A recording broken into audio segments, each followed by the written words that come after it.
अरे प्रभु को गिन गिन के गालियां देता था शिशुपाल। ये जब शिशुपाल प्रकट हुआ तो बुआ का ही लड़का था, 4 भुजाएं थी। तो इसके जन्म उत्सव के समय फिर श्री कृष्ण बलराम जी भी गए हुए थे। तो आचार्य ने जन्म कुंडली उस समय बाची कि महावीर होगा, ऐसा ऐसा सब वर्णन करते रहे और कहा ये उन्हीं के हाथ से मारा जाएगा जिसकी गोद में डालने पर इसकी 2 भुजाएं हट जाएंगी। तो वहां जितने आए हुए थे रिश्ते नातेदार, समाज के श्रेष्ठ श्रेष्ठ जन, सबकी गोद में शिशुपाल को, और जे भी भगवान श्री कृष्ण की गोद में डाले 2 भुजाएं गिर गई। रो करके उनकी बुआ ने कहा कि मैं भिक्षा मांगती हूं कि मेरे बालक की आपके हाथ से हत्या नहीं होनी चाहिए। तो उनका 100 अपराध क्षमा करता हूं। तो उन्होंने सोचा 100 अपराध काहे को करेगा, का 100 अपराध तक मैं इसे बिल्कुल कोई दंड नहीं दूंगा, वचन देता हूं।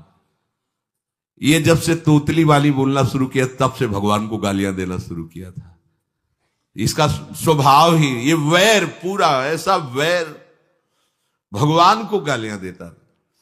जिस समय सब धर्मात्माओं राजाओं की सभा भरी हुई थी और भगवान श्री कृष्ण की अग्र पूजा हुई, सब तो सह गए, शिशुपाल खड़ा हो गया और ऐसे कट वचन बोले। महाभारत में लिखा, हमने स्वाध्याय में पढ़ा था, ऐसे कट वचन बोले कि कोई भी नाराज हो जाएगा उससे। तो पहले भीमसेन खड़े हुए और कहा कि अपने बड़ों का सम्मान करना सीख, चूंकि भाई ही लगता है, जैसे कुंती बुआ ऐसे भगवान की वो बुआ का दूसरा है, ये लड़का है। सम्मान करना सीख, अगर तू ऐसे ही बोलता रहा तो यही मैं तेरा गला काट दूंगा। ऐसे कहा, बैठ जा ब्रकोदर, बहुत खाने वाला, तू क्या मेरे से लड़ेगा। भगवान ने भी इशारा कर दिया।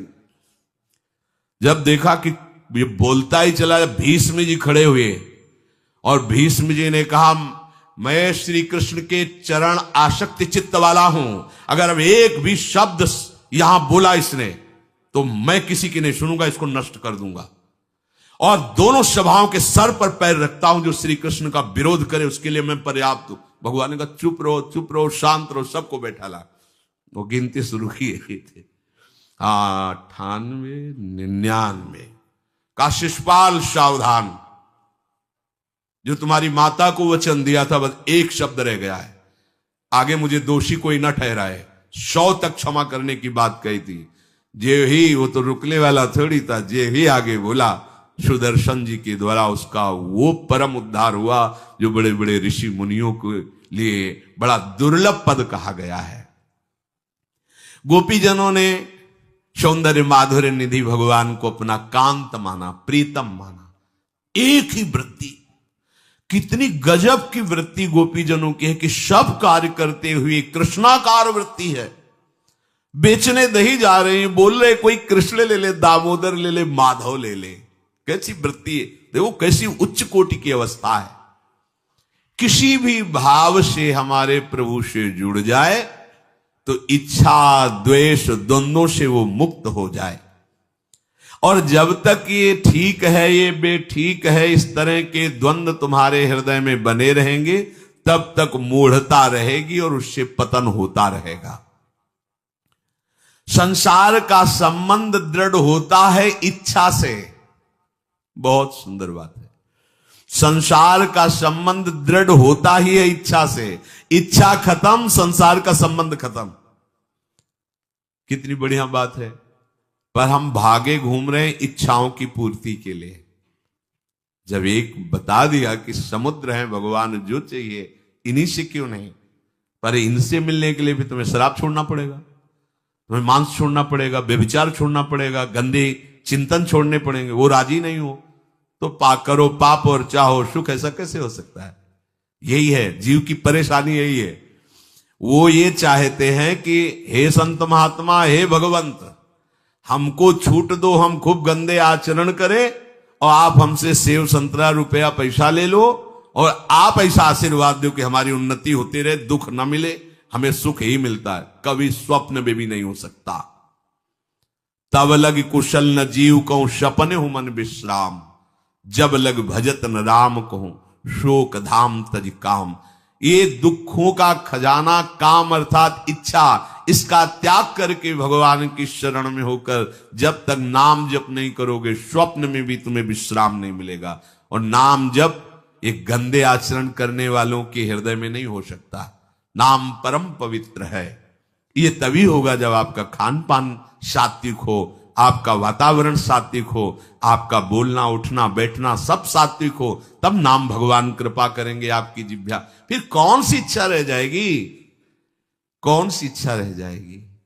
अरे आप विश्वास कीजिए, ये जितनी इच्छाएं हैं सब स्वाप्निक हैं। जब आप सच्चा विवेक धारण करेंगे तो आपसे पूछा भी जाएगा कि जबरदस्ती केवट से कह रहे ले लो, वो कह रहे आप कछुनाथ न चाहिए, मोरे नहीं चाहिए। प्रहलाद जी कह रहे हैं वरदान मांगो, हमारी आज्ञा का पालन करो, तो कह रहे हाँ आपकी आज्ञा का पालन करता हूं, हे नाथ मुझे यही वरदान दीजिए कि आपसे भी कोई इच्छा न रहे। ये वरदान मांगा कि आपसे भी कोई इच्छा। आप सोचो क्या है ऐसा भागवती रस कि जिसको वो मिला तो भगवान से भी कह देते। और भक्त तो बड़े विचित्र विचित्र है, वो भगवान से कहते तुम्हारी इच्छा क्या है प्यारे? बोलो हम पूर्ण करते हैं। तुम्हारी इच्छा क्या है? हमारी तो कोई इच्छा ही नहीं। आप बोलो आपकी इच्छा क्या है? आप क्या चाहते हो? मैं कैसे आपको रिझाऊं? ये जब कामना को लेकर के मनोवृत्ति का प्रवाह संसार की तरफ होता है, तब ये कामना ही हमें राग द्वेष में बांध देती है। जो महापुरुषों ने उपासना करके शास्त्र स्वाध्याय करके अनुभव किया है, उसे ध्यान से सुनो। इच्छाओं से बचने का उपाय, इच्छा ही आपके बंधन का कारण है, इच्छा ही जन्म मरण का कारण है। इच्छाओं से बचने का उपाय, कर प्रमाद मत बनो आलसी, करो सुचारु रूप से काम, अपना काम स्वयं करने में लाज बड़प्पन तजो तमाम। पहली बात, शरीरधारी को किसी दूसरे शरीर से अपने शरीर की सेवा तब तक नहीं लेनी चाहिए जब तक बीमार ना हो जाए, असमर्थ ना हो जाए, चाहे गृहस्थ में हो चाहे विरक्त में हो।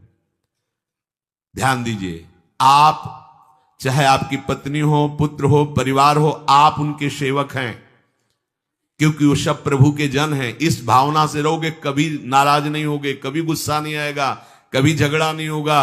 अगर आप अपने को ये माने कि प्रभु मेरे इस रूप में आए हुए हैं, मुझे अपने कर्तव्य का पालन करना है, तो कहीं झगड़ा नहीं हो सकता।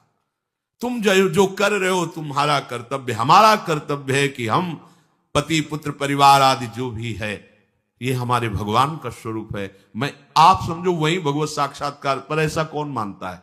अच्छा, साधु वेश में ये जरूर सावधानी रखनी चाहिए। ध्यान देकर सुनिए, जब तक आपका शरीर स्वस्थ है, आप किसी से किसी भी प्रकार की सेवा स्वीकार न करें। भिक्षान्न के सिवा कोई भी सेवा स्वीकार न करें। अपने शरीर की सेवा तब तक करें जब तक आपका शरीर असमर्थ नहीं हो जाता। असमर्थ हो गए तो फिर हरि ही करें आकर स्वयं, या किसी को भेज दें, उनके बस की बात है। देखो माधवदास बाबा की लंगोटी स्वयं श्री ठाकुर जी महाराज धो रहे हैं। तब तक हमने अपने बड़े संतों को देखा है, बिल्कुल किसी भी तरह की कोई सेवा नहीं स्वीकार करते। अपनी दिनचर्या अपने हाथ से अपने शरीर की पूरी। आपको क्या हो गया है? आप भी वैसे ही चलो जैसे गुरुजन चले हैं, भिक्षान्न के सिवा। आप अपनी किसी भी तरह की सेवा किसी से मत करवाइए। आप देखो इच्छाओं का दमन होना शुरू हो जाएगा। यहीं से इच्छाओं का दमन शुरू हो जाता है। आप सच्ची मानिए, ये जो आप शरीर सुख की आकांक्षा से दूसरे से सुख लेने की इच्छा करते हैं, यही तुम्हारे बंधन का कारण है, यही तुम्हारी दुर्गति, यही तुम्हारी कमजोरी है। जब तक शरीर स्वस्थ रहे, किसी से किसी भी तरह की सेवा मत लो, और अधिक से अधिक सेवा करने का भाव रखो। सुधार, हमें सेवा करना है, सेवा लेना नहीं है। जब तक सेव्य का साक्षात्कार ना हो जाए या शरीर असमर्थ ना हो जाए, तब तक ये नियम दृढ़ रखना चाहिए। गुरुजनों को भी देखा, श्री जी की सेवा कर दो, रसोई के से बाहर, शरीर सेवा में कभी भी नहीं। कभी धोखे से ऐसे वस्त्र आदि रह गए और महाराज जी अनुपस्थित धो के जल्दी से फैला दिया तो भी डांट लगी, ऐसा क्यों किया? नहीं रखे थे महाराज जी, हमने ऐसा कर नहीं। नहीं, जब तक हम कहें नहीं तब तक नहीं। आज भी सरकार अपने ही हाथ से श्री जी को भोग लगा के ही, सब हैं पर वो अपने ही हाथ से 2 रोटी भोग बना के। देखो बुजुर्ग संतों को, बड़े महापुरुषों को हमने देखा है, अपने शरीर, जब तक शरीर में सामर्थ्य है तब तक, ये महापुरुषों का आदेश है, अपना काम स्वयं करने में लाज बड़प्पन तजो तमाम। अपना काम करने के लिए आप किसी को भी आदेश मत करें, किसी की भी सेवा स्वीकार न करें। हाँ, हमें भूख लगेगी तो रोटी मांग लेंगे जाकर के, क्या जरूरत है हमें किसी की सेवा स्वीकार करने की? मांगो, खाओ, खूब भजन करो, सत्संग करो, कम खर्चे वाला जीवन रखो। जरूरत क्या है? जो जरूरत है गली चलते दे देंगे भगवान, विश्वास करो, गली चलते दे देंगे। विरक्त गृहस्थ धर्म पूर्वक कमाओ, जितनी आवश्यकता प्रभु दे देंगे। ऐसा कोई त्रिभुवन में नहीं जिसकी आवश्यकता की पूर्ति न होती हो। अनावश्यक तुम्हारी मांगे जो हैं वही तुम्हें दुख दे रही हैं। आवश्यक व्यवस्था सबको भगवान दिए हुए हैं, अनावश्यक मांग के लिए तुम्हें फिर फंसना होगा। ये तुम्हारी अनावश्यक मांगे हैं, ये हो जाए, वो हो जाए, वो जो आपको जीवन जीने के लिए जरूरी है, धर्म पालन के लिए जरूरी, वो बिना मांगे भगवान दे रहे हैं सबको। देख लो। हाँ, आप कि भाई हमको उस परिकर में रहना है, उस कोर्ट से रहना है, वो सब VIP, तो हमको भी उस कोर्ट का, ये मांगे हैं तुम्हारी। तुम्हारा प्रारब्ध जितना है उतना तुम्हें मिलेगा, जो आवश्यक है वो तुम्हें मिलेगा। अनावश्यक मांगे करोगे फंसोगे, अधर्म में कूदना पड़ेगा तुम्हें। हाथ पैर सब साधन प्रभु ने दिए, दया कर तुम्हें समान, फिर क्यों उनसे काम न लेते, क्यों रखते हो झूठी शान।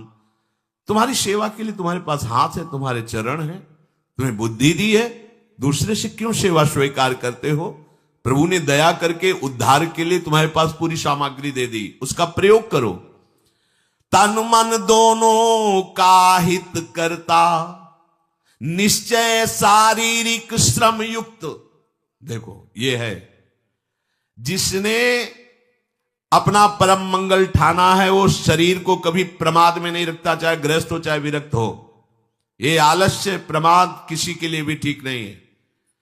नियत समय तक सो जाओ, इसके बाद खूब मेहनत करो, चाहे गृहस्थ हो चाहे विरक्त। विरक्त हो तो खूब नाम जप, वाणी पाठ, ब्रह्मचर्य से रहना, आसनों में बैठना, हाँ, सेवा करना, शारीरिक श्रम नहीं, खूब सेवा करो, धाम की सेवा करो, नालियां साफ करो, गलियां साफ करो, जो सेवाएं में इसे श्रम करो। ब्रह्मचर्य पचाने के लिए श्रम भी तो होना चाहिए। श्री जी की प्राप्ति के लिए मन वचन कर्म से श्री जी के चरणों का आश्रय लेकर के जितना आप अन्न डालते हो उतना आप इसका प्रयोग करो शरीर का। इससे ममता मत रखो।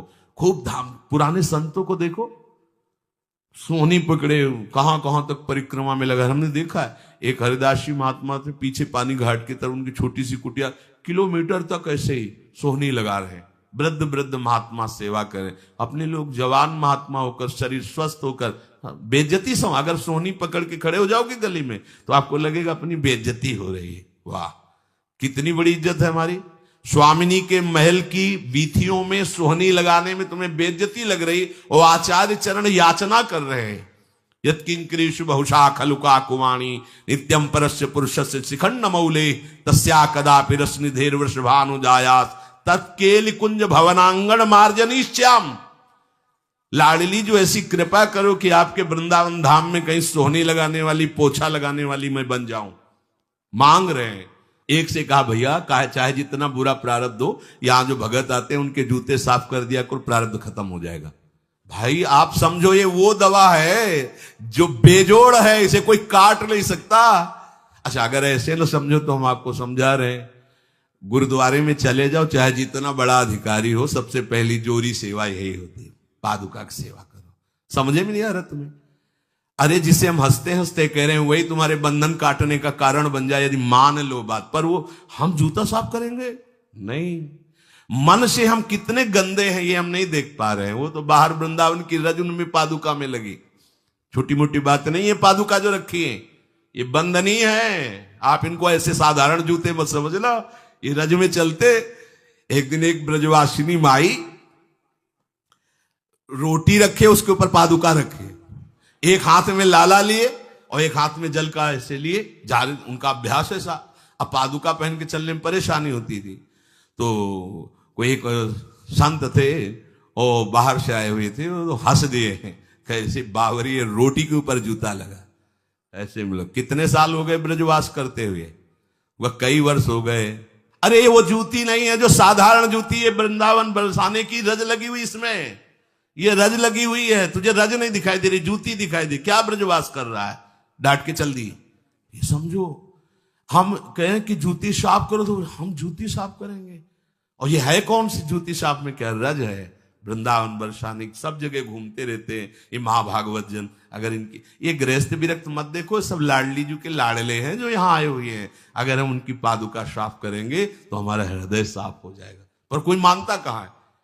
अपनी सेवा स्वयं करो और दूसरे की सेवा मिल जाए तो जैसे लोभी आदमी के सामने धन फेंक दे तो कैसे भागता है, ऐसे आपको होड़ लगनी चाहिए कि ये आदमी इतना न कर पाए जितना हम सेवा करें।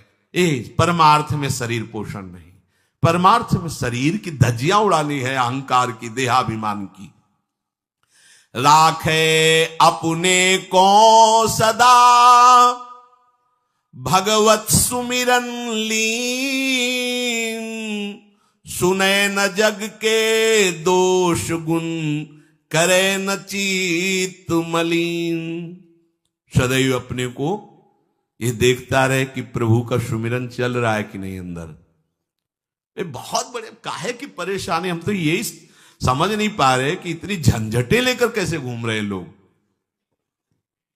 अगर हृदय में राधा राधा चल रहा है, आप व्यापार कर रहे हो, नौकरी कर रहे हो, गृहस्थ हो, विरक्त हो, जो भी, अब आपको चिंता क्या होनी चाहिए। देखो ना, थोड़े दिन ऐसे चल के देखो, हर कार्य बहुत अच्छा होता है जब भगवत सुमिरन पूर्वक आप एकाग्रता पूर्वक कार्य करेंगे, हर कार्य में आपको आनंद आएगा।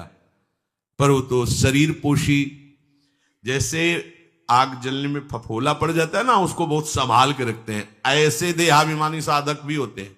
कोई कोई इतना शरीर को सजा के, इतना संभाल के कि लगता है यही भगवत प्राप्ति है इनकी, कि इनके शरीर बिल्कुल ऐसे नहीं। संतों ने देखो ना कैसे अपने शरीर के राग का त्याग किया है, गुरुजनों की आज्ञा में तत्पर होकर धज्जियां उड़ा दी देहाभिमान की, तब उनको परम पद प्राप्त हुआ है। अपने शरीर का राग रखने वाला परमार्थ में कैसे चल सकता है। कब तक फंसे रहोगे विषयासक्ति वासना में हो दीन, अरे कब तक मन में भरे रखोगे दुर्विचार दुर्भाव मलिन। जिन भोगों के लिए हो रहे तुम लालायित सुखमय जान, यही घोर दुख उपजाएंगे, बढ़ जाएगा अज्ञान।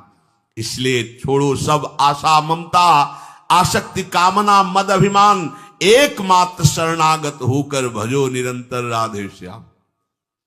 प्रभु की आसक्ति हृदय में धारण करो। यही समझ में नहीं आता। चले हो राग त्यागने के लिए, पोषण कर रहे हो शरीर राग का, कैसे बात बने। चलो कोई विषय संसारी है तो लगता है अभी बेचारा है। आप लोग बेचारों की लाइन में थोड़ी हो, आप लोग बेचारों की लाइन में नहीं हो। आप जितने भी, चाहे गृहस्थ हो चाहे विरक्त हो, धाम आ गए हो, दीक्षा ले ली है, शास्त्र स्वाध्याय करते हो, सत्संग, आप बेचारे हो, आप भगवत पार्षद हो। पर आप अपने स्वरूप को समझो, ये अंदर की बातें सुधारो। आगे कह रहे हैं कि सुने न जग के दोष गुण, करे न चित्त मलिन। अपने भगवत चिंतन में मगन रहो। कोई तुम्हें यदि किसी की निंदा आदि सुनाने लगे तो उसे मत सुनो। पूछे कछु कछुए कहे, को आए के पास, सुन ले कछु बोले नहीं, सब ते रहे उदास। पर निंदा पर दोष के कथन सुनन में लोग, जो आनंद अनुभव करें तो लहे नरक के भोग। तुम्हारे पास आकर कोई तुम्हें दूसरे की निंदा सुना रहा है और अगर तुम्हें हर्ष हो रहा है, कैसी बात, कोई नामदाता सदगुरु की निंदा करे तुम सुन लिए, कैसे तुम्हारे इस पाप का प्रायश्चित होगा? सुनने और कहने वाले दोनों को एक ही दंड मिलता है बराबर। तुम अपने गुरुदेव की निंदा सुन ली, तुम अपने आराध्य देव की अवहेलना की बात सुन ली। उपासना नहीं है, कहीं देहाभिमान है कि हम तो गुरु श्रेष्ठ है ना, गुरु जी की निंदा होती हमारी वंदना हो रही। परिणाम में लड्डू मिलेगा, खा लेना, परिणाम पक्का। पर निंदा के कीते आवत नहीं कछु हाथ, मूरख पर्वत पाप को ले चल अपने साथ। वैष्णव निंदा, भक्त निंदा, गुरु निंदा, ये तो बहुत ही भयानक है। भक्तन निंदा अति बुरी भूल करे जिन कोय, किए सुकृत बहु जन्म के क्षण में डारे खोए। कह रहे जो दूसरे की निंदा सुनने में आनंद का अनुभव करता है उसको भोग मिलेगा। काहे का? बोले नरक का भोग मिलेगा। इसलिए जो तुम्हें ऐसी बातें सुनाने के लिए उत्साहित हो उनसे उदासीन रहो, अर्थात उनसे कोई परिचय नहीं, कोई अपनापन नहीं। हाथ जोड़कर कह दे कि आज तो आप कृपा करके आ गए हो, आगे कृपा करके कभी मत आना। नहीं, आज हम आपका स्वागत नहीं कर रहे, आगे स्वागत करेंगे तो आप सह नहीं पाओगे, इसलिए आप कृपा करके आगे मत आना। हम आपके पास गए नहीं, आप आकर हमारे गुरु की, हमारे इष्ट की अवहेलना की बात करोगे तो आज क्षमा करते हैं, चले जाइए, दोबारा मत आना। चाहे वो कोई भी हो, तुम्हारी निष्ठा में इतनी ताकत है वो झुक जाएगा, उसकी सामर्थ्य नहीं कि वो आगे आ जाए। अगर हमारे कोई इष्ट की, आचार्य की या किसी भी नाम जापक की कोई निंदा करता है, हम सुनते हैं और उससे सुख मानते हैं, तो कह रहे हैं उसको नरक का भोग मिलेगा। नहीं, हमें जिस मार्ग में चलना है, हमें अपने आराध्य देव की प्रति प्रीति प्राप्त करनी है, और प्रीति प्राप्त होती कोई भी राम कृष्ण हरि शिव बोले, सबके चरणों में हमारा नमन है, सबकी चरण धूल हमारे माथे पे। निंदा करना, अरे सब जगह भगवान है, ये बात देखने के लिए तो हम चले, हम निंदा स्तुति। अगर कोई हमारा मित्र बनता है, हमारा निज जन बनता है, और हमको हरि गुरु इष्ट आदि की किसी भी तरह की कोई निंदा हमें बिल्कुल बर्दाश्त नहीं करना चाहिए और दूरी बना लेनी चाहिए, कभी उससे संभाषण नहीं करना चाहिए। कहे न अपनी बात कछु, सुने न पर की बात, एक निष्ठ प्रभु में रहे, बसो सदा दिन रात। अपने हृदय की भक्ति की बात सहसा किसी से ना कहे और ना किसी की बात सुने, क्योंकि हमें अपनी आचार्य निष्ठा, गुरु निष्ठा से चलना है। आप अपनी निष्ठा से चल रहे हो, हमारे काम की है नहीं, क्योंकि अब हम बदलने वाले हैं नहीं, तो तुम्हारी निष्ठा से हम में कोई परिवर्तन होने वाला नहीं। और हम अपनी निष्ठा के बाद तुमसे इसलिए नहीं कहेंगे कि वो तो इष्ट मिले और मन मिले, मिले भजन रस रीति, तब वो बात कहनी चाहिए, ऐसा किसी से नहीं। तो क्या करे, एक निष्ठ होकर अपने आराध्य देव में दिन रात लगा रहे। ये बहुत जगह जाना, बहुत लोगों से व्यवहार करना, ये सब भजन में बाधक बात है। समिट जाओ, अपनी लाडली लाल को दुलार करो, नाम जप करो, धाम वास करो, बहुत बहुत जो है, हाँ, दर्शन कर आओ। नहीं, एकांत वास करो, प्रभु खुद आके दर्शन दे देंगे, मान लो विश्वास। अगर आपका भजन ठीक चल रहा है, सही मार्ग चल रहे हो, तो दर्शन वाली बात ही हट जाएगी, क्योंकि फिर वो समा जाते हैं, हृदय में समा जाते हैं, नेत्रों में समा जाते हैं, मन में समा जाते हैं। आनंद की उमगन में कभी गए, आंख लड़ा ली प्रभु से, नहीं तो आंखों में ही बसे रहते। पी मूर्ति नयनन बसे, ते ही रस रहाय समाये। राग रोष दुख दोष में जग सो रहे सचेत, काहू सो न करे कबो वैर भाव अरुहेत। कोई इच्छा न रखो तो तुम्हें कभी क्रोध नहीं आएगा। इच्छा राग ही द्वेष को उत्पन्न करती है। इन दोनों से सचेत रहो, ना किसी से तुम्हारा द्वेष होने पावे न राग। कभी किसी से किसी भी तरह अगर झगड़े का, लड़ाई का अवसर आता है तो हाथ जोड़कर निकल जाओ, झगड़ा मत करो। उससे ये होगा कि आपकी वृत्ति बच जाएगी, नहीं तो वृत्ति द्वेष पूर्वक बार बार उसका चिंतन करेगी जब भजन में बैठोगे, और उसके प्रति अशांति, जलन पैदा हो जाएगी। सब सो न्यारो होई रहे, पर खारो हु नहीं होए, सबकी सब कुछ सहे नीति, वो प्रभु को प्यारो होए। समझो बात, सबसे अलग रहो, किसी से अपना मन मत मिलाओ, केवल मन नाम से मिलाओ, प्रभु से मिलाओ, गुरुवाणी से मिलाओ। पर किसी का अपमान मत करो, किसी के लिए ऐसा कड़ुआ वचन मत बोलो कि उसके हृदय मंदिर में बैठे भगवान हैं, उसका हृदय दुखी हो जाए। सबकी सब कुछ सह लेता है जो कोई, वही प्रभु का प्यारा होता है। करे न जग चर्चा कबों, रहे सदा चुपचाप, रही इंकित निज भजय प्रभुता को सेवें आप। जो जगत की कभी भी चर्चा नहीं करता, मौन धारण करके केवल प्रभु के चिंतन में मगन रहता है, उसका भार प्रभु ले लेते हैं, उसकी सेवा आप स्वयं करते हैं। प्रभु किसी न किसी रूप में आके उनका भरण पोषण करते हैं। पै प्रभु के रस प्रेम की निर्मल गोपन बात, कहे न काहू सो कबो सहे सकल आघात।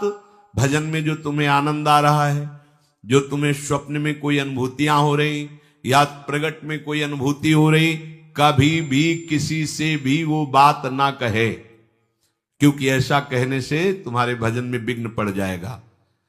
सारी की सारी बातें पचा लो। जैसे तुम गुप्त रूप से गलतियां करते हो, कभी नहीं बोलते हो, लेकिन कोई भी भागवती की अनुभूति छोटी सी भी होगी तो सभा में बोलने का मन होगा, क्योंकि उससे हमारी प्रशंसा होगी, अहंकार का पोषण होगा। बिल्कुल नहीं।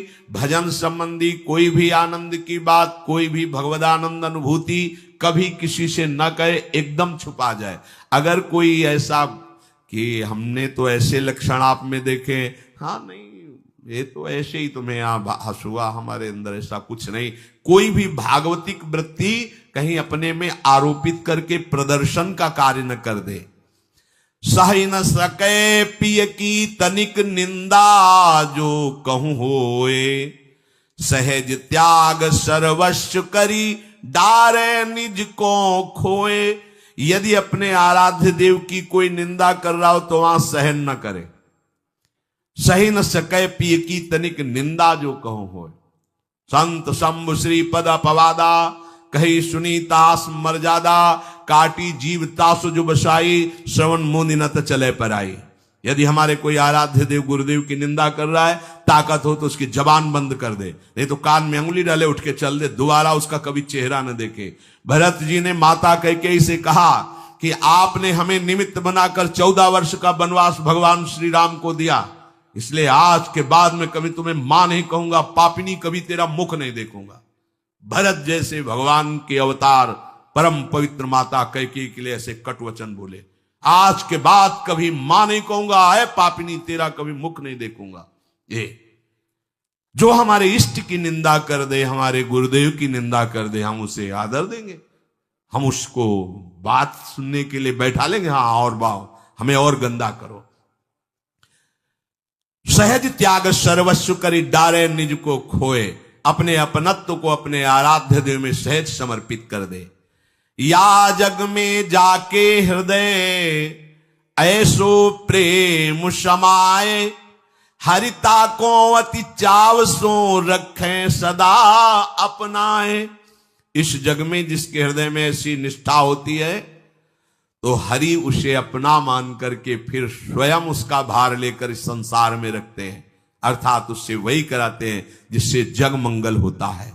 निर्मल या प्रभु प्रेम की महिमा कही न जाए, अति प्रेमी जो श्याम को हरि ही नित्य बसाए। दुख में संतत सुख लहे, सो आवे यही बाट, नाहित क्यों रचना करे, कपट नरक को ठाठ। जो निर्मल भगवत प्रेम है उसको कहा नहीं जा सकता, वो अनिर्वचनीय है। ऐसे निर्मल प्रेमी महात्मा के हृदय में श्याम सुंदर निरंतर वास करते हैं। इस निर्मल प्रेम को जिसे प्राप्त करना हो तो कमर कस ले, दुख का मार्ग है, इसमें दुख में चल करके महासुख में पहुंचा जाता है। कह रहे दुख में संतत सुख लहे, सो आवे ही बाट। भारी से भारी विपत्ति, अपमान, तिरस्कार में भी जो सुख का अनुभव करते हुए भगवत भजन करते रहते हैं, वो जाते हैं उस महासुख परमानंद में। नहीं तो कह रहे ना ही तक क्यों रचना करे, कपट नरक को ठाठ। फिर ये बातें बनाने से नरक ही मिलेगा, भगवत प्राप्ति नहीं होगी। इसलिए इच्छा और द्वेष का त्याग करके अपने आराध्य देव के निरंतर चिंतन में मगन रहो। भजन का फल है अपना अस्तित्व मिटा देना, कोई भी इच्छा न रह जाना। तो श्री भगवान स्वयं उसके हृदय में बैठ करके सब योगक्षेम का वाहन करते हैं। जैसे अहंकार से हम सोचते हैं ये हम नहीं करेंगे तो कैसे हो जाएगा, तो पूरी सृष्टि तुम्हारे करने से हो गई है क्या? जिन्होंने एक संकल्प में अनंत ब्रह्मांडों का सृजन, पालन और लय करते हैं, करते रहेंगे, उन प्रभु को पहचानने के लिए मनुष्य जन्म हुआ है। यही परम कर्तव्य है, हम भजन करके उनमें लीन हो जाएं, उनको जान जाएं, तो ये महान दुख से हमारा छुटकारा हो जाए। यदि आप माया के वशीभूत हैं तो आपको स्त्री पुरुष जड़ चैतन्य ये जगत दिखाई देगा, और यदि भक्ति के वशीभूत है तो आपके हृदय में सद्गुरु शब्द के प्रभाव से इष्ट का चिंतन, इष्ट दिखाई देंगे। माया जीवे बस करे, अगर स्त्री पुरुष जड़ चैतन्य दिखाई देता है तो अभी माया का प्रभाव है, भक्ति का भी रंग नहीं चढ़ा। माया जीवे बस करे, भक्ति करे बस ईश, भेद बतावे भागवत गावे सप्तातीश। गावे सप्तातीश सुने समुझे नहीं प्राणी, झगड़ करे मत बाद बाद ही आयु बिहानी। सुत बित बनिता सदन कियो निश्चय निज काया, त्यों क्यों पावे पार परे भगवत की माया। भगवत ऋषिक जी महाराज कह रहे हैं, जब जीव माया के अधीन होता है तो उसको स्त्री प्राण प्रिय, पुत्र प्राण प्रिय, शरीर प्राण प्रिय, मकान प्राण प्रिय, रुपया प्राण प्रिय, ऐसे माया के वशीभूत हुए जीवों को साक्षात सामने भगवत स्वरूप विराजमान पर भी वहां दृष्टि नहीं पड़ती, केवल शरीर पर दृष्टि रहती है, शरीरासक्त रहता है, बाह्य दृष्टि रहती, इसलिए वो प्रभु को नहीं देख पाता है। सारी आयु, पूरे के पूरे श्वासें जो अमूल्य हैं, इन्हीं के बीच में नष्ट कर देता। मेरी पत्नी, मेरा पुत्र, मेरा शरीर, मेरा मित्र, मेरा भाई, मेरा मकान, मेरी संपत्ति, अब ये कर लिया, ये कर लूंगा, अब ये पा लिया, ये पालूंगा, ये माया।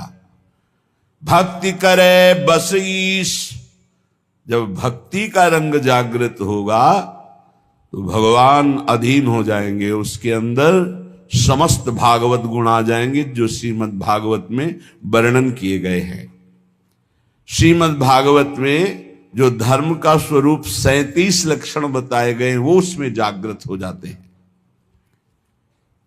ये नए नए झगड़े करके, नए नए वाद विवाद करके भक्ति संबंध में भी जो एक दूसरे से द्वेष करते रहते हैं, घृणा करते रहते हैं, ये बेचारे हैं, जानते नहीं हैं एक ही परमात्मा स्वरूप है। जब भक्ति का रंग आता है तो जड़ चेतन जग जीव जत सकल राम मैं जानी, बंदों सबके पद कमल सदा जोरि जुग पानी।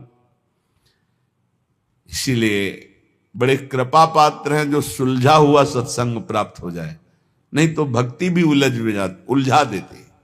अगर शुद्ध भक्ति का बोध नहीं है तो उन वचनों में ऐसी मायाकृत आसक्ति होती कि सामने वाला उलझ जाता है, वो समझ नहीं पाता कि सत्य का मार्ग क्या है।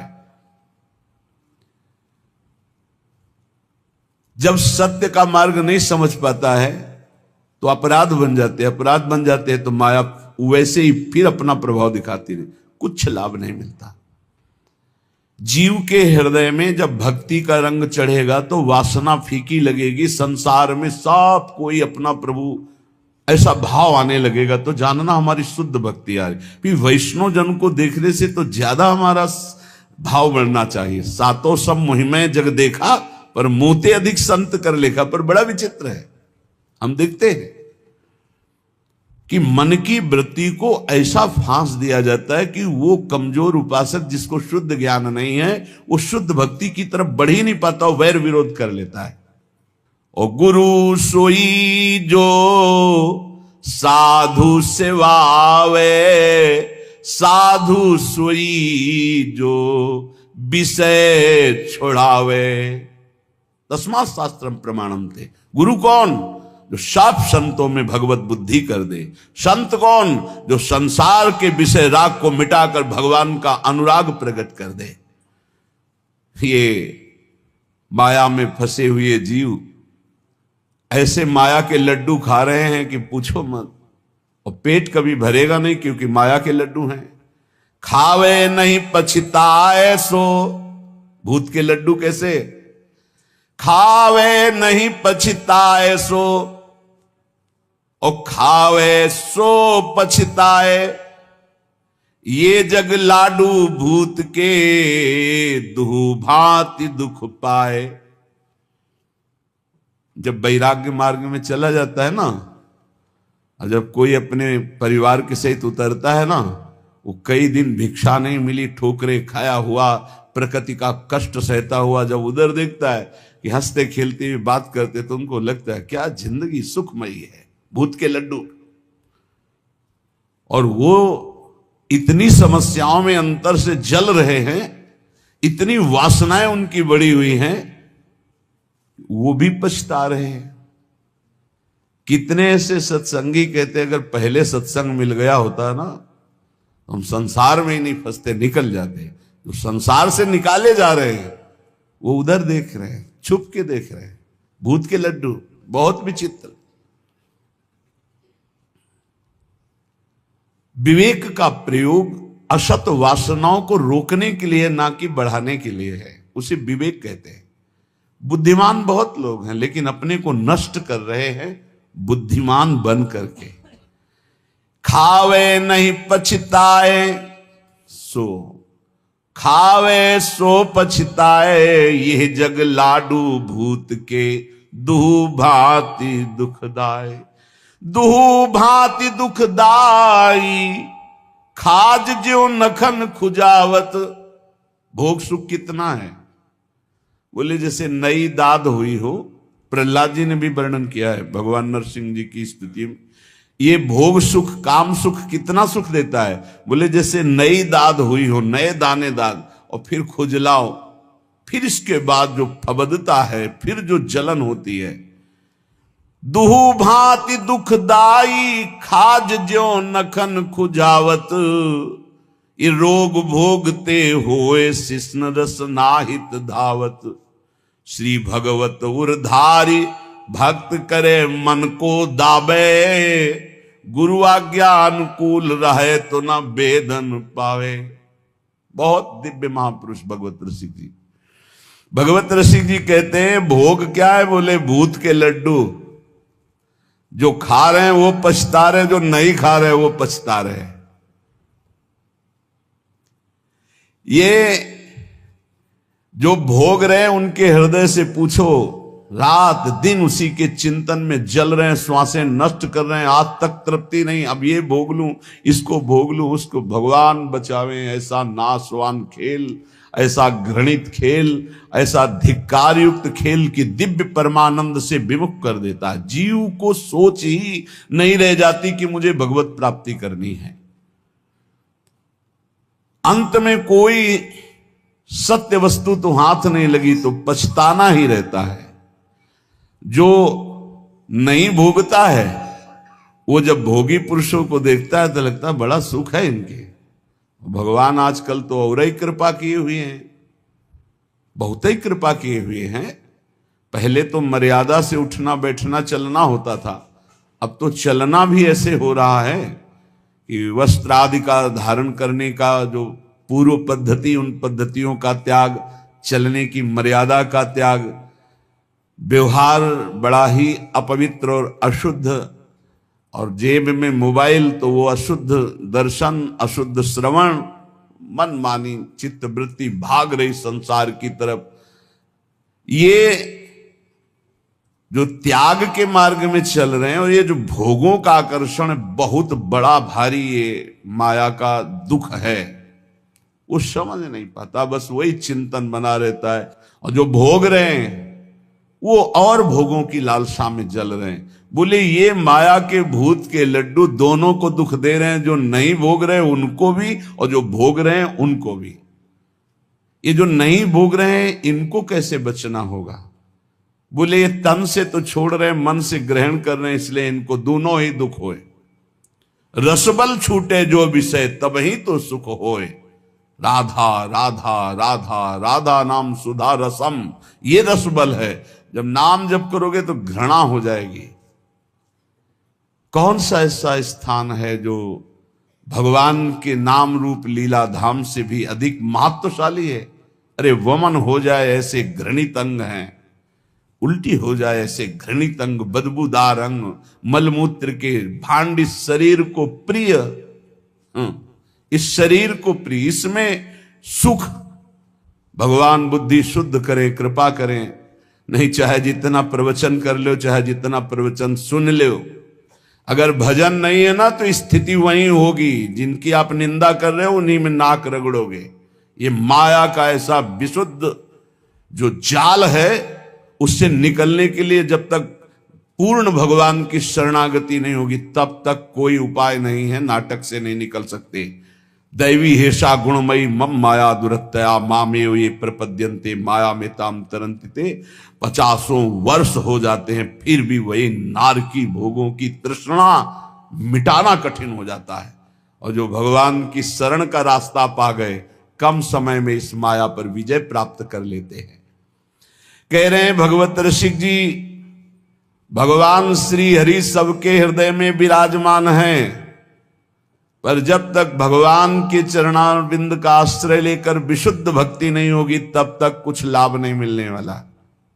लाभ क्या है? यही लाभ है इन विकारों पर विजय प्राप्त करना। जो उपदेश है और को, खुली बात कह रहे हैं, खुली बात, जो उपदेश है और को सो नहीं माने आप।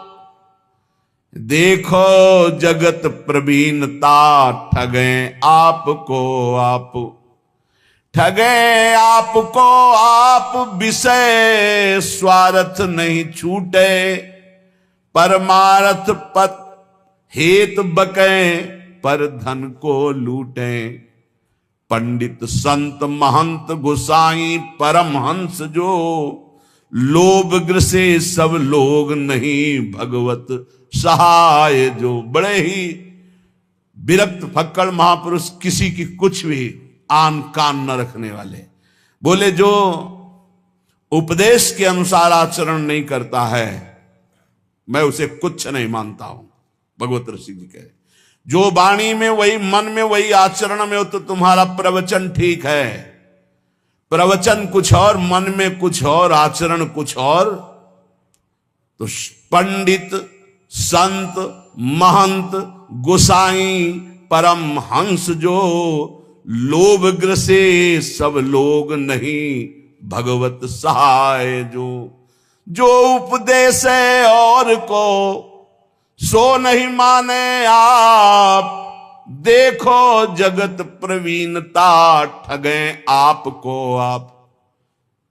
भगवत ऋषि जी महाराज कह रहे हैं, विद्वान पांडित्य से युक्त संत वेश, महंत पदवी, गोसाई पदवी, परमहंस आदि पदवियों को प्राप्त जो हैं, जो धन का लोभ, मान, मद का त्याग करके निरंतर अपने स्वरूप में या भगवदानंद में मस्त हैं, तो धन्य है वो जगत पावन करने वाले संत, महंत, पंडित, गोसाई, परमहंस जन। ये जगत पावन करने वाले हुए। यदि यही वेश धारण करके, विद्वता करके, केवल धन, मान, प्रतिष्ठा, भोग सामग्री, तो बोले जो उपदेश है और को, ये सब माया है, छोड़िए, आप नरक जाओगे ऐसा करोगे। और आप महाराज, आप जो करोगे, आपको कभी आप लौट के अपने हृदय में देखो, जो दूसरे को कह रहे हो कि इससे नरक जाओगे, तो क्या ये आप में है? अगर है तो आप भी सोच लीजिए, आपके लिए विमान नहीं आएगा, आपको भी नरक जाना पड़ेगा।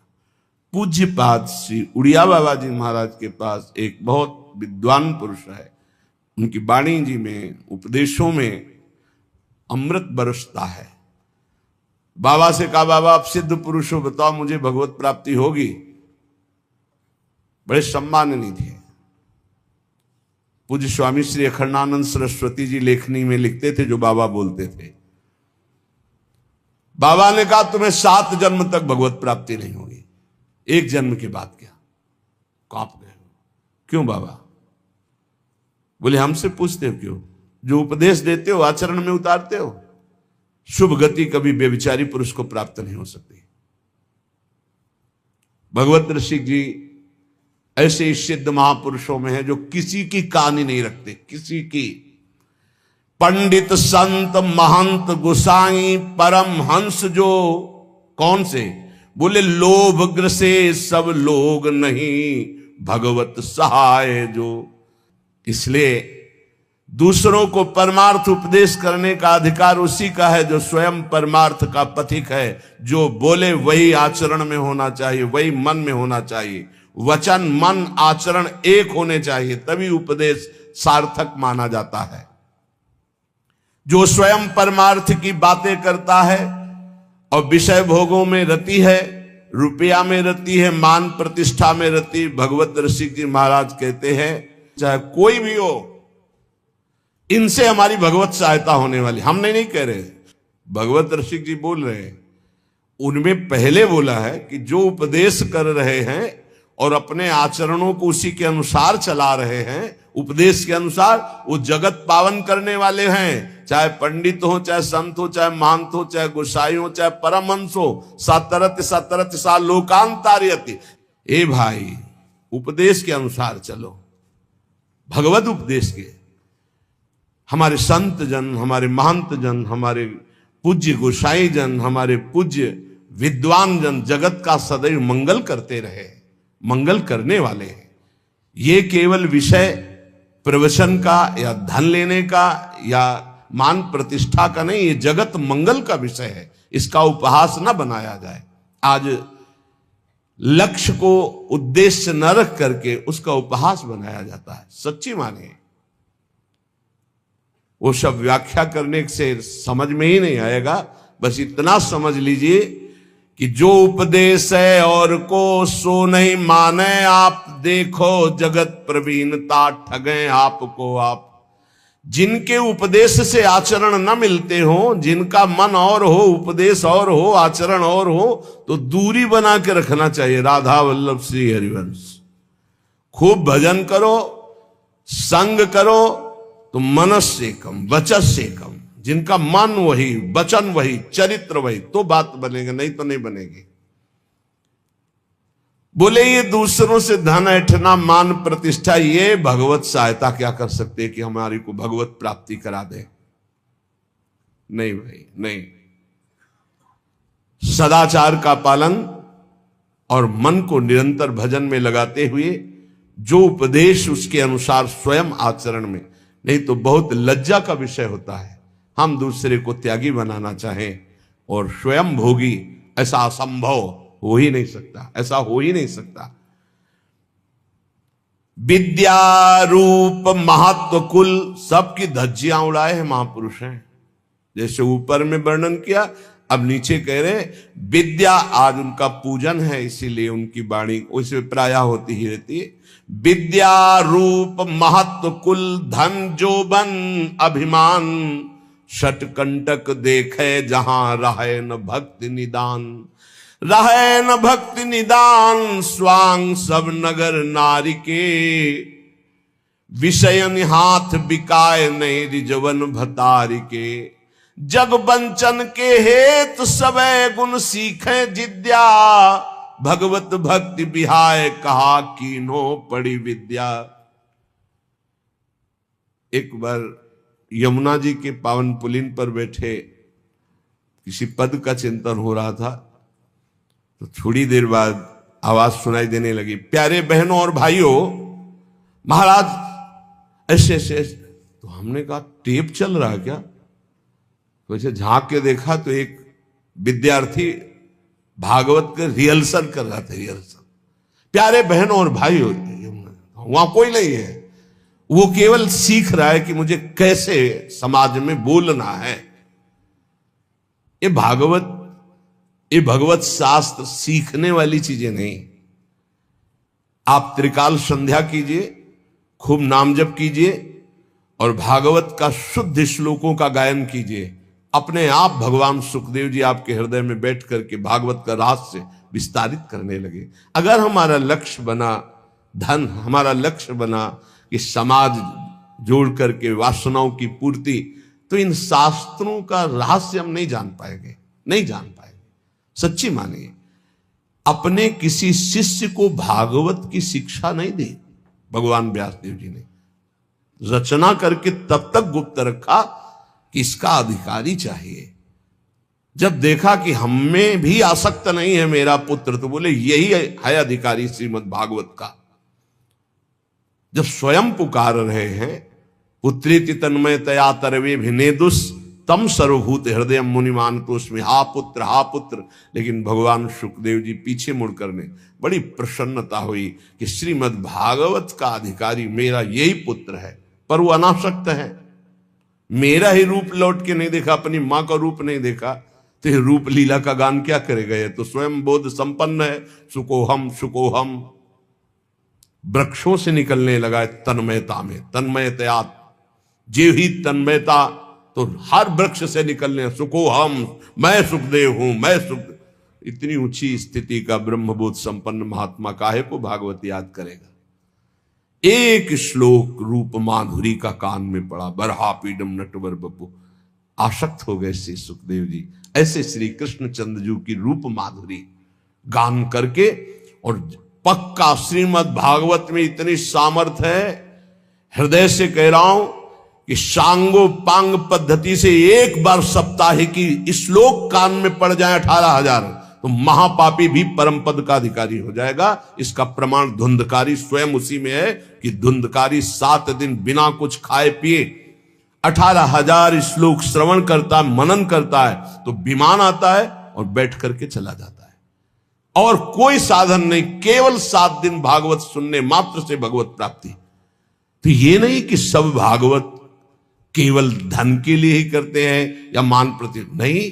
भूरिदा जना भगवत यश गान करने वाले जगत बंदनी होते हैं, जो रामकृष्ण हरि की चर्चा करके जगत को निष्पात करते हैं। संत जन मुद मंगल में संत समाजू, जो जग जंगम तीर्थ राजू। ये चलते फिरते तीर्थ हैं, तीर्थराज प्रयाग हैं, तीर्थी कुर्वंत तीर्थान, ये जहां चरण रख दे वहां तीर्थ बन जाए। लेकिन ये उनके लिए है जो भगवत चिंतन में निरंतर डूबे हुए, एकमात्र जगत मंगल के लिए उनका वचन निकलता है, उनके चरण चलते हैं जगत मंगल के लिए। यहां जो निषेध किया जा रहा है उनको, जो नाटकबाजी के लिए भेष धारण करते हैं, पाखंड करते हैं, रुपया पैसा के लिए केवल दंभ करते हैं, उनके लिए उनकी खिंचाई कर रहे हैं भगवत ऋषि की। कोई भी हो, जो महापुरुष संत जन होते हैं उनको किसी की परवाह नहीं होती। सत्य का वर्णन और सत्य का श्रवण वही कर सकता है जो सत्य में चल सकता है, अन्यथा नहीं। कह रहे हैं विद्या का, रूप का, बड़प्पन का, कुल का, धन का, यौवन का अभिमान जिसके अंदर है, ये बड़े बड़े कांटे हैं। बड़ी सुकोमल भक्ति महारानी उसके हृदय में कदम नहीं रखती। एक भी कोई अहंकार हो तो भक्ति नहीं रखती, फिर 6 अहंकार हो तो भक्ति कहां से जागृत हो जाएगी? विद्या का, मैं विद्वान हूं, भक्ति नहीं आएगी। मैं बड़ा रूपवान हूं, भक्ति नहीं आएगी। बड़ा धनवान, यौवन, बड़ा जवान, बलवान, सटकंटक देखे जहां रहे न भक्ति निदान, भक्ति महारानी वहां आ ही नहीं सकती।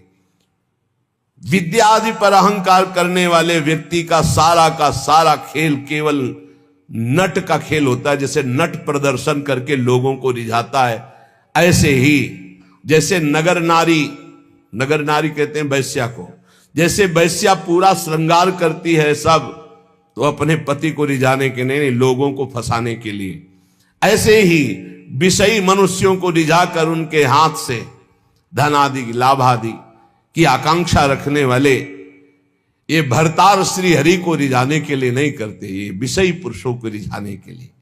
भगवत रसिक जी कहते हैं ऐसों को कभी श्री हरि की भक्ति प्राप्त नहीं हो सकती। इन सब का अहंकार त्याग करके जो भगवान की शरण में होकर के जगत मंगल के लिए नाम गुण लीला रूप का गायन करता है, वो महान विशुद्ध भक्त होता है। सदगुरु शब्द सुस्वाति जल सीप शिष्य ही होए, सकुच मीन टक्कर लगे तब वह मुक्ता होए। बोले सच्चे सदगुरु का शब्द जो है वो मंत्र के समान काम करता है। एक भी शब्द कान में पड़ गया तो परिवर्तन होगा ही होगा। जैसे स्वाति का वर्षा का बूंद चातक पीता है ना तो जीवन बन जाता है, और जब सीप में पड़ता है ना तो वही बूंद मोती बन जाता है, और जब केला में पड़ता है ना तो वही कपूर बन जाता है, और जब सांप के मुख में पड़ता है तो भयंकर विष बन जाता है, वही उसकी विष की वृद्धि करता है। सदगुरु के शब्द तो एक ही हैं पर अधिकारानुसार अलग अलग। अब जब ऐसे लोगों के कान में शब्द पड़ेंगे तो विष की तरह लगेंगे।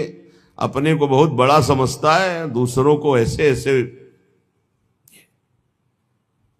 और अगर दैन्य भाव से तो जो कुछ कमियां सब निकाल करके हम अपने को भगवत मार्ग का सच्चा पथिक बनाएं, इसलिए इन संतों का उपदेश है।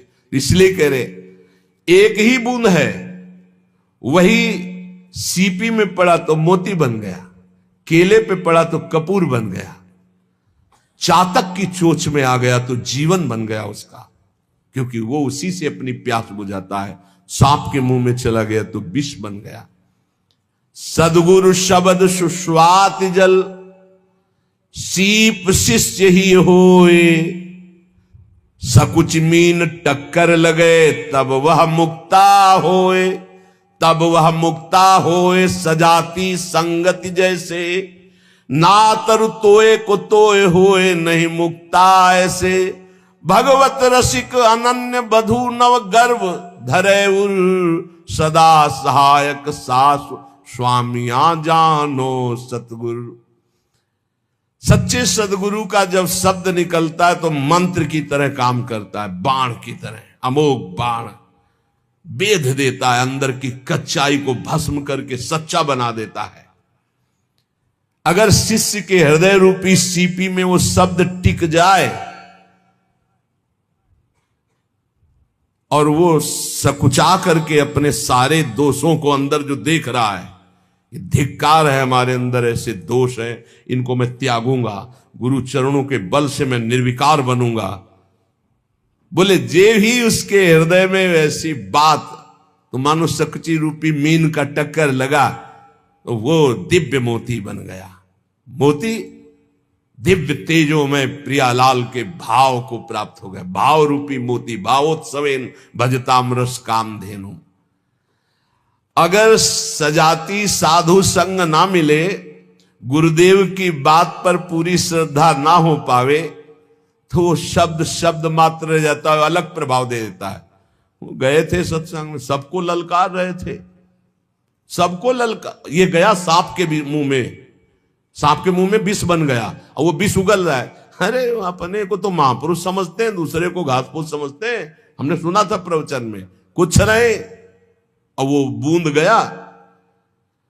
महापुरुषों के वचन हैं, वही वचन श्रद्धालु के हृदय में गए तो भाव रूपी मोती बन गए।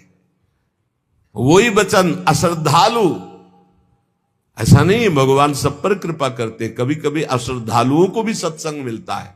खलौ करें भली पाई सुसंगु और मिटे न मलिन स्वभाव भंगु। चाहे जितना अमृत पियाओ, सांप के मुंह में जाके विषय बनेगा, वो और कुछ नहीं बनेगा। वो सत्संग में बैठे केवल ये सुनते हैं कि कौन सा पॉइंट मिले जिसका हम निगेटिव भाव प्रस्तुत कर सके, वो कौन सा पॉइंट मिले जिससे मेरा जीवन सुधर कर भगवान में लगे, ऐसे भाव वाले नहीं होते। खलौ करें भली पाई सुसंगु मिटे न मलिन स्वभाव भंगु।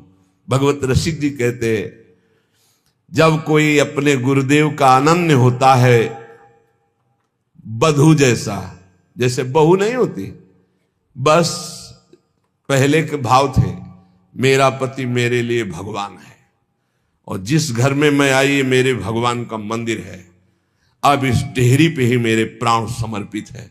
ये पहले की बधुओं का दृढ़ नियम। बोले ऐसे ही मेरे गुरुदेव मेरे सर्वस्व है, बस ये डेहरी जो इनके चरणारविंद की रेखा से युक्त है यही मेरे लिए परम धाम है। इनके उपदेश ही सब शास्त्रों का सार है, बस जो पकड़ लिया तो निपट गए, माया से निपट गए। बोले जो ये रसिक अनन्य गुरुदेव के हो जाते हैं, बधू हृदय वाले होते हैं। इनके हृदय में अपने आप गुरुदेव की जो विशुद्ध भाव भई भक्ति है उसका ट्रांसफर हो जाता है, वो अपने आप वहां आधान हो जाता है। सच्चे गुरु का शब्द जाकर उसके हृदय में प्रेम रूपी भाव रूपी गर्भ प्रकाशित कर देता है। यही हृदय में भगवान प्रकाशित हो जाते हैं।